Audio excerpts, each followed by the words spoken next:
Oke, saya buat dulu sebuah objek, misalnya rectangle.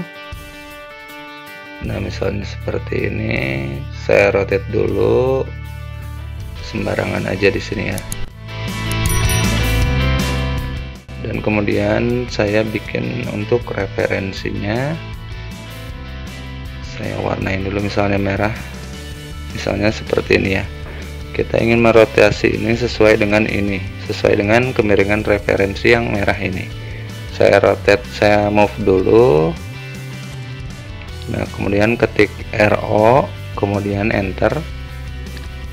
Nah, jika seperti biasa, tentu akan sedikit susah untuk bisa ngepasin dengan referensi.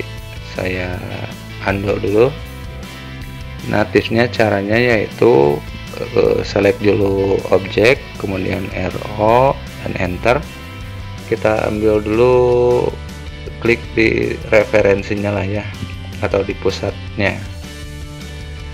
Nah, di sini kemudian R, kemudian enter, balik lagi, dan kemudian kita klik ujungnya dan bawa ke titik referensinya. Nah, maka dia sejajar jadinya, jadi pas ya. Nah, dengan si titik referensinya inilah. Oke, segitu aja tutorial kali ini, semoga bermanfaat. Terima kasih.